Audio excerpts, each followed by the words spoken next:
Welcome to I Said What I Said. I'm Brad Wakai. That's Tyson Gentry. NBA finals are over, Tyson. The NBA season is over. And for the first time ever, the Oklahoma City Thunder win the finals. They win a championship. It wasn't with Russell Westbrook. It wasn't with Kevin Durant. It wasn't with James Harden. It's with this new group led by Shai Gilgeous Alexander, regular season MVP, conference finals MVP, NBA finals MVP for the first time in the history of the league. And we're going to dive into this. We'll talk about the Haliburton injury, what kind of Pacers angle going forward. But I do think this is kind of a monumental moment in the NBA's history. Am I overreacting on that, or should we just dive in and give some congratulations first? Well, monumental in the history. Then we'll get there. That seems pretty big time, brother. You know how I think of, like, I like the big brain stuff. And I'm sitting there because, listen, the Thunder, when Haliburton tore his Achilles, again, we'll kind of talk about that and angle the Pacers going forward here in a second.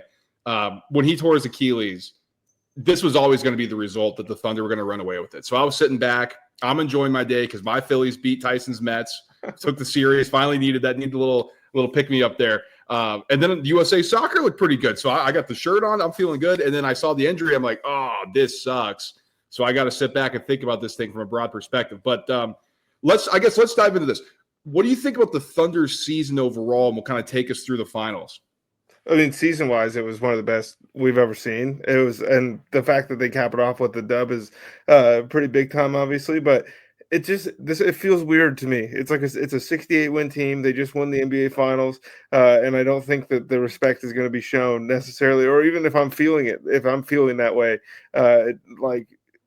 All the numbers tell me this is one of the best teams of all time. I don't know if my eyes agree, but I think when you say like a monumental championship, are you referring to the fact that like the way they built this thing into now, Yes. and the fact that they still have everything else out in front of them? It could get pretty scary here for everyone else. And that was like once Tyrese went down, it just was a balloon pop, and it was just game over. That's the way it felt. And TJ McConnell and the boys battled, and what they got 45-42 right before the end of the half, and then OKC cut it to 1, and it was just like, gosh dang, Chet's making shots. Miles Turner was awful for most of this series. That's tough as he heads into free agency, but on the Thunder team as a whole, what's their average age? 20.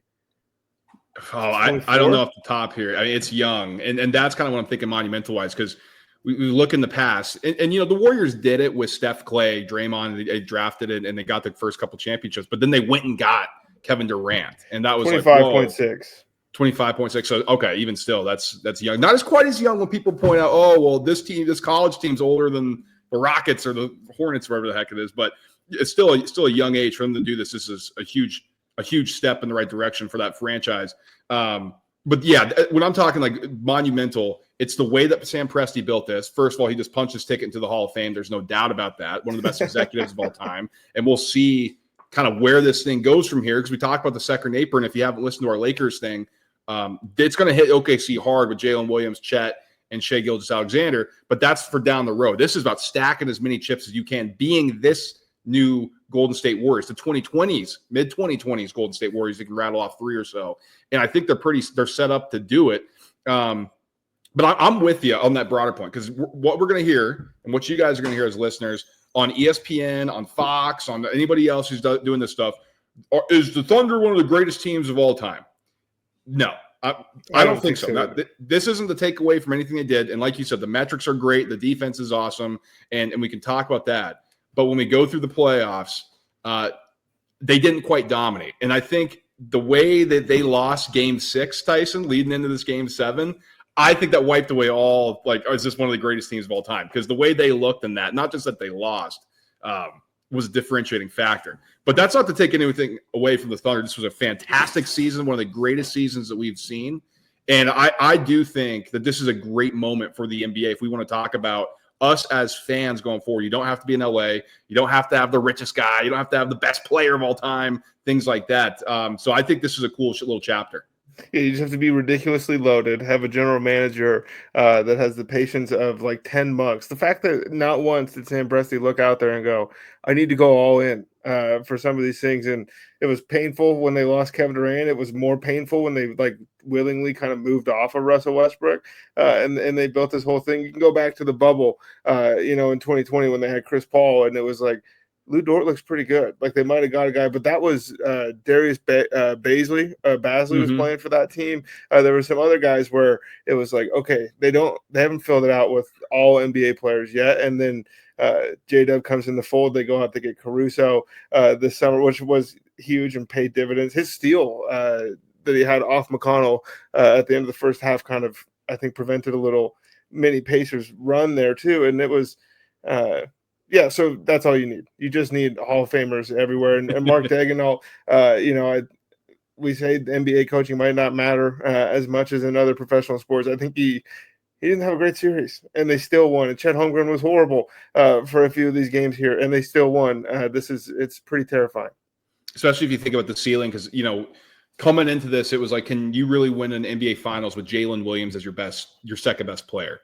And I think if they were facing the Celtics, I would have said there's no chance. I mean, because we've seen what the Celtics do or have done what their ceiling is. And Jalen Williams had some stinkers in this one. It just so happened that Indiana got hot. Indiana not taking anything away from them either. I mean, they had to beat the Cavs. They had to beat whoever's in front of the Knicks who got hot and gave them a series on the Eastern side of things. So this isn't saying the Pacers stink in revisionist history, because they were one of the best teams in the second half of the season and one of the hottest teams leading into the playoffs. So they played their cards right. But I think we're going to go look back at this Pacers teams and really think about how they're a group of misfit toys. You know what I mean? Like Carlisle got fired from the Mavs. Haliburton was thrown away from Sacramento because they wanted to bring in somebody different. Pascal Siakam was traded away from the Pacers or from the Raptors, and you just go down the line. I mean, Miles Turner, he got his team was shopping around every freaking year for the past decade, it feels like. So we're going to look back on that and be like, well, I don't know if the Thunder necessarily were challenged that much, even though it went to 7. But people forget, dude. Like, that's the thing, is like people are going to forget that Tyrese Haliburton tore his Achilles after making 3 from the logo in this game. Like, we're talking about a completely different game. 2 years from now, it's going to be like the Thunder won, and then 20 years when Shai's going in the Hall of Fame, like, nobody's going to remember that Rick Carlisle didn't run zone at all in this series, and that people are mad about right now. And nobody's going to remember that Johnny Furphy didn't get to play, even though he's +4 in 1 minute. I mean, the broader point that, like, every year we do this. Like, the Bucks did the same thing in 2022. And we don't talk about that playoff run at all anymore. We talk about, remember when Giannis had a 50-burger to win the NBA Finals? All we're going to talk about from this one is in 10 years down the line. Remember when Shai had 35 for like 10 games in a row in the playoff? No, that's a good point. That's a good point. And that's one of the things I think we can look back fondly as, is this the crowning moment or the start of, I don't want to use the D word here, Oklahoma City, because we know that's a jinx, but is this the start of a dynastic little run here because of the youth, because of the players that you have, because of the depth? And you talked about the Caruso pickup when they traded him for who'd they ship out? Josh Giddey, and that was a nice 1-for-1 flip. The Hartenstein signing was also huge for him. He got bigger, he got more physical.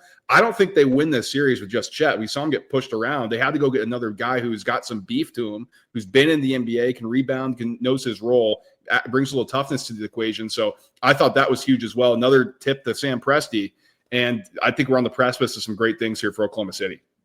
Yeah, I agree. It's pretty ridiculous that this war. You look across, like, look at the 76ers, your boys. And at any point, if Sam Presti wasn't patient, we're having a different conversation. They have Nikola Topic that they drafted. Kid doesn't even play. We're like on draft night. It's, oh my gosh, look at this guy.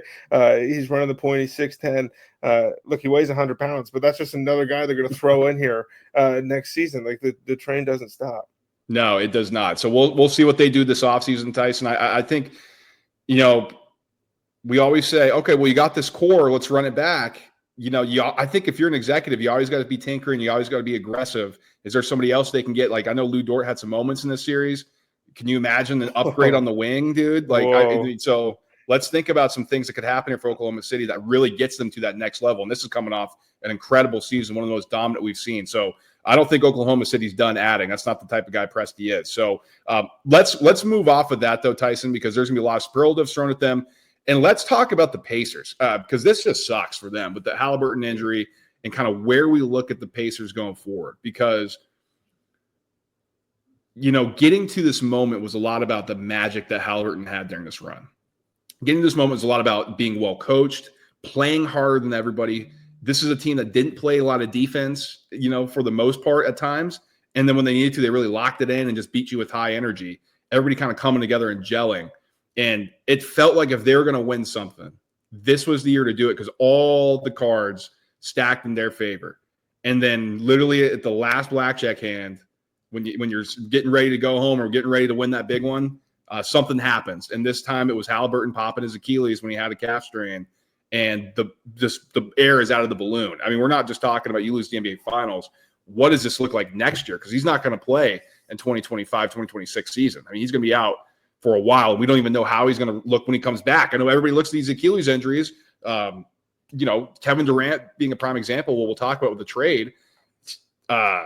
It's not a given if you come back and you're the same type of guy. Now, Haliburton doesn't play like an explosive game or anything like that, but still, this is a scary thing. So looking at the Pacers' future, Tyson, it's about as murky as I can remember it. Yeah, it's unfair. It's unfortunate. They sold their soul to get here, and it looked like for a minute when this game started and Haliburton was making it rain, it was like, oh my gosh, I think these guys are going to be able to pull this off. And the devil magic just ran out at the end.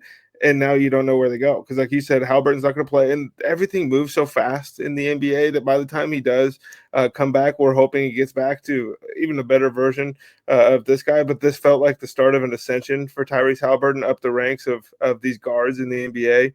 And now he comes back in 26, 27. And if he's a half step slow, because that's what happens to guys coming back off an Achilles injury, he's getting passed up. Like, Cade Cunningham will have had moments in that stretch. We already love Anthony Edwards, like all of his peers. It's just unfortunate for a guy that went from being voted the most overrated player in the NBA in that athletic poll to buzzer beater, 7 seconds left on the clock where it doesn't matter.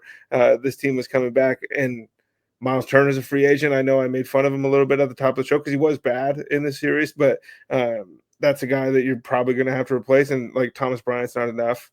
It's just, I don't know what happens because they were the 6th seed. They were the 3rd best team like in the league or in the East post All-Star break. And they'll make the playoffs, but for what? Like they're back Right. to being the Indiana Pacers. It's like, oh, it's the 7th seed. And this is a team that made the conference finals 2 years in a row.